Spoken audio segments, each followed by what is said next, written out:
ये वीडियो है एक्सक्लूसिवली उन सभी स्टूडेंट्स के लिए जिनको हमेशा स्टडी मोटिवेशनल वीडियो का इंतजार रहता है। ये वीडियो डेडिकेटेड है उन सभी स्टूडेंट्स को जो अपने सामने किताबों का ढेर लगाकर बहुत देर तक पता नहीं कौन सी सपनों की दुनिया में खोए रहते हैं। ये वीडियो डेडिकेटेड है उन सभी स्टूडेंट्स को जो जुलाई में ये प्रॉमिस करके पढ़ाई स्टार्ट करते हैं कि इस बार मैं वो रिजल्ट लेके आऊंगा ना जो आज तक नहीं ला पाया, और होता भी यही है। उस बार उनका सबसे घटिया रिजल्ट आता है और जिसका ब्लेम वो अपने हार्ड सिलेबस को देते हैं, अपनी सिचुएशंस को देते हैं, बढ़ती हुई कॉम्पिटिशंस को देते हैं। अगले 6-7 मिनट के लिए अपनी किताबों को जरा साइड में रखकर ईयरफोन लगाकर मेरे साथ मेरे विचारों के साथ जुड़ने की कोशिश कीजिए। मूड हल्का करने के लिए एक कहानी सुनाता हूँ। महाभारत के युद्ध के दौरान अर्जुन ने श्री कृष्ण से पूछा कि हे कृष्ण, क्या मैंने इसलिए तीर चलाना सीखा था कि मुझे अपने ही घर वालों पे तीर चलाना पड़ेगा? क्या मैं इतना बड़ा अभागा हूँ कि मेरे ही हाथों मेरे परिवार वालों की हत्या लिखी हुई है? भला ये कौन सा धर्म है जिसमें मैं अपने ही हाथों अपने भाइयों का,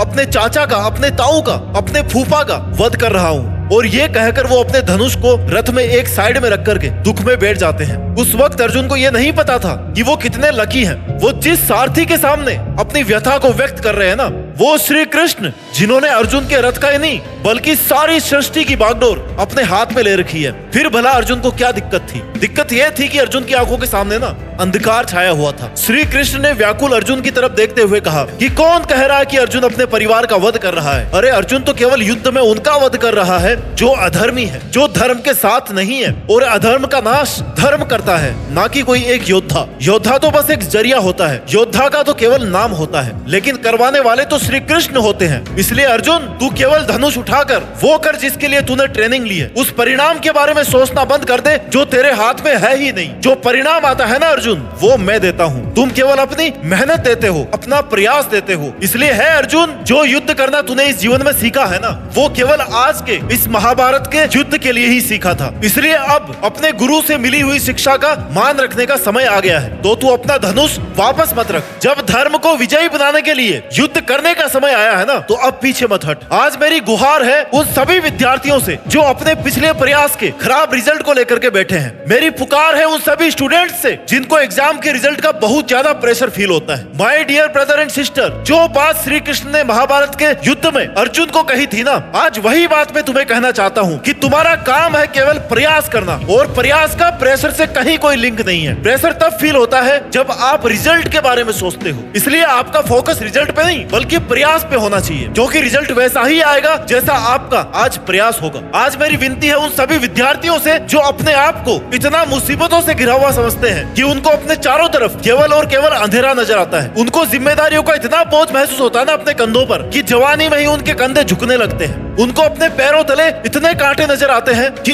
एक कदम भी आगे बढ़ना उनको बहुत दर्दनाक लगता है। थोड़ा सा सोच को लगाम दो माय डियर स्टूडेंट। कभी भी जबरदस्ती वाली भावना से किसी काम को करने में मजा नहीं आता है। ठीक उसी तरह जबरदस्ती की गई पढ़ाई में ना कोई मजा नहीं आने वाला। किताब को बंद करके बाहर खिड़की से देख। क्या इस कठोर सी दुनिया का सामना तू बिना ज्ञान के कर पाएगा? क्या अर्जुन ने धनुष चलाने का प्रशिक्षण नहीं लिया होता तो क्या वो महाभारत में धनुष चला पाते? आंखें बंद करके महसूस कर कि क्या किताबों ने कोई गुनाह किया है जो उनको नजरअंदाज करके एक तरफ रख करके कोई सजा दे रहा है मानो? जरा सोचो, अगर अर्जुन भी अपने गुरुकुल में ऐसे ही धनुष को साइड में रख करके खाली टाइम पास करते ना, तो क्या वो महाभारत के हीरो बन पाते? हाँ, मानता हूँ कि आज की रातों के अंधेरे में ना कोई नहीं है जो तुझे रोशनी दिखाए, जो तुझे रोशनी करके ये बताए कि रास्ता किधर से जाता है। हाँ, मानता हूँ कि आज इस कमरे की चार दीवारी का सूनापन तुझे अंदर से खाया जा रहा है, खोखला बना रहा है। जब तुझे दूर बजते हुए किसी डीजे की आवाज आती ना मंद मंद सी, तो तू यही सोचता है कि वाह रे किस्मत, मुझे चिढ़ा रही है मेरी किस्मत। हाँ, मानता हूँ तुझे आज वो शख्स छोड़ के चला गया ना जिसके फेवरेट कभी तुम हुआ करते थे। अब उसको तुमसे कोई और मिल गया है बेहतर, अब वो उसका फेवरेट है। Stop blaming your destiny and start believing in your destination. जिस विद्यार्थी को आप टॉप करते हुए देखते हैं ना, ये वही विद्यार्थी था, ये वही स्टूडेंट था जो सुबह तब उठता था जब इस सारी दुनिया में सन्नाटा छाया रहता था, और जब केवल एक आवाज उसको सुनाई देती थी। वो थी उसके कमरे की दीवार घड़ी। उसमें टिक टिक की आवाज आती थी। उस घड़ी की सुइयां मन ही मन मुस्कुराती थी और उससे कहती थी मानो कि चाहे सो, चाहे जागो, चाहे पढ़ो या नहीं पढ़ो, अच्छा करना है या खुद के साथ बुरा करना है, मैं हमेशा चलती रहूंगी। जो मेरी सुइयों के साथ कदम मिला के चलेगा उसको मैं आबाद कर दूंगी, और जो समय को बर्बाद करेगा उसको मैं उससे भी ज्यादा बर्बाद कर दूंगी। और तब इस स्टूडेंट को समझ में आता है कि उसका रातों को जागना कितना नेसेसरी अननेसेसरी है। इस स्टूडेंट का कॉम्पिटिटर कोई और नहीं है बल्कि वो खुद है। किसी एग्जाम में सबको हराने के लिए सबसे पहले खुद के आलस को हराना पड़ता है। वो खुद कल क्या था और खुद आज क्या है। कल उसको कितना आता था और आज इसको कितना आता है। कल उसने कितनी पढ़ाई करी थी और आज कितनी और पढ़ाई करना बाकी है। आपके कॉम्पिटिटर आप खुद हो। आज तुम्हें अपने विद्यार्थी जीवन में ऐसा महसूस हो सकता है कि तुम्हारे पास सब कुछ क्यों नहीं है, तुम्हारी जिंदगी में क्यों कोई लव स्टोरी नहीं है, तुम्हारी जिंदगी में कोई एडवेंचर क्यों नहीं है, मस्ती क्यों नहीं है।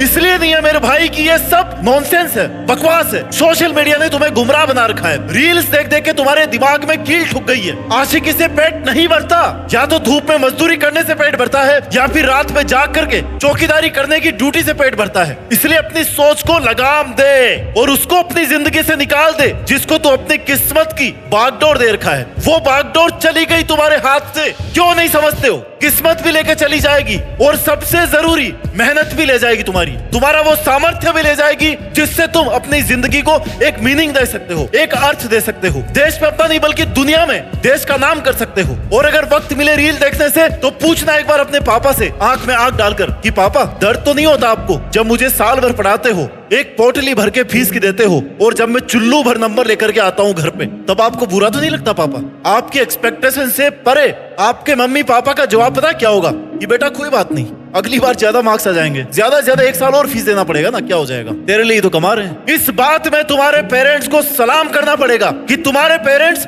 सबसे अच्छे एक्टर हैं जो दिल में दर्द छिपा करके ना कभी आपको ये महसूस नहीं होने देते कि वो दिन ब दिन तुम्हारे रिजल्ट की वजह से ना अंदर से टूटते जा रहे हैं। और तुम्हें तो एक्टिंग का ऑस्कर मिलना चाहिए कि सारी रात तुम खाली मोबाइल का डेटा कंज्यूम करते हो और सुबह लेट उठ करके एक्सक्यूज देते हो, मम्मी रात को लेट तक सोया था, मम्मी रात को बहुत लेट तक पढ़ाई करी थी। नौटंकी चल रही है क्या कि जो सबसे ज्यादा नौटंकी करेगा उसको रात को 1 लाख रुपए दिए जाएंगे अवार्ड में। आपके माँ बाप आपके लिए पढ़ाई करने के दरवाजे खोल सकते हैं लेकिन उसमें घुसना तो आपको ही पड़ेगा माय डियर। जो ये बोलते हैं ना कि कंपटीशन बहुत ज्यादा हो गई है, उनको मैं यही बोलूंगा कि अगर कंपटीशन ज्यादा हो गई है ना तो 2 साल और रुक जाओ। 2 साल बाद में ना इससे भी ज्यादा कंपटीशन हो जाएगी और तब भी अगर आपको कंपटीशन ज्यादा लगे ना तो फिर एक और ऑप्शन है, फिर और 2 साल रुक जाना और फिर कंपटीशन और दुगनी हो जाएगी। अगर अवसर है तो केवल आज है, इसी साल है, अगले साल कंपटीशन का रोना इससे भी ज्यादा हो जाएगा। ये जो अभी का दौर है ना इसमें कंपटीशन इतनी नहीं है जितनी 2-3 साल बाद में हो जाएगी। इसलिए find out the opportunity in present only. You have to build habit of studying harder and harder and harder. Because motivational video देख के ना आप स्टडी करना स्टार्ट तो कर दोगे बट डेली खुद से स्टडी कराने के लिए आपको अपनी हैबिट बिल्ड करनी पड़ेगी। इनिशियल फेज में मोटिवेशनल वीडियो आपकी हेल्प कर सकता है बट एक टाइम आने के बाद में ना मोटिवेशनल वीडियो फीका लगने लग जाएगा। क्यों? क्योंकि सेल्फ मोटिवेशन नहीं आ रहा है। क्यों? क्योंकि आपने हैबिट ही डेवलप नहीं करी लगातार पढ़ाई करने की। इसलिए सेल्फ मोटिवेट रहोगे ना तो आपको लगातार मेहनत करने की हिम्मत मिलेगी। सेल्फ मोटिवेशन आपकी आज की सिचुएशन, आप किस बैकग्राउंड से आते हैं, आपके माँ बाप क्या है, आपको बनना क्या है, यह है आपका self motivation. Doctor APJ Abdul Kalam कहते हैं कि एक इंसान को अगर सफलता का आनंद लेना है ना तो उसको मुश्किलों से गुजरना ही पड़ेगा क्योंकि बिना मुश्किलों के ना वो सक्सेस को एंजॉय नहीं कर पाएगा और ना ही उसकी रेस्पेक्ट को मेंटेन कर पाएगा। थॉमस एडिसन जिन्होंने कई सैकड़ों बार असफल प्रयास के बाद लट्टू का आविष्कार किया, बल्ब बनाया, उनका कहना है कि एक इंसान की कमजोरी ये नहीं है कि वो काम नहीं कर पाया या उसकी किस्मत में समस्याएं बहुत ज्यादा थी, बल्कि उसकी सबसे बड़ी कमजोरी ये है कि वो हार बड़ा जल्दी मान लेता है। इसलिए अगर उसको सफल होना है तो उसमें इतनी हिम्मत होनी चाहिए कि असफल होने के बाद भी एक और प्रयास के लिए हिम्मत जुटा पाए क्योंकि हो सकता है वही प्रयास आपका अंतिम प्रयास हो। जो लोग ये सोचते हैं कि वो फेल हो गए हैं उनको वास्तव में ये नहीं पता होता है कि उन्होंने कितना करीब से आकर के सफलता को छोड़ दिया है। अगर आपको पढ़ाई में कुछ आता नहीं है ना तो इसमें आपकी कोई गलती नहीं है, लेकिन अगर आपको पता है कि आपको ये नहीं आता और फिर भी आप उसको जानने की, उसको सीखने की कोशिश नहीं कर रहे हैं, प्रयास नहीं कर रहे हैं, तो ये अभी आपकी गलती है। क्योंकि ये जो टॉपिक्स है ना जो आपको नहीं आ रहे, जिनको आप ब्लेम कर रहे हो कि बहुत हार्ड है, ये आपके जैसे मेंटल एज के स्टूडेंट्स के लिए बनाए हुए हैं। भागवत गीता में लिखा है कि अभ्यास करके हर असंभव काम को भी संभव बनाया जा सकता है, चाहे वो मेहनत करना हो या फिर अपने मन को काबू में करना हो। बाई बर्थ अगर हमें कुछ मिलता है ना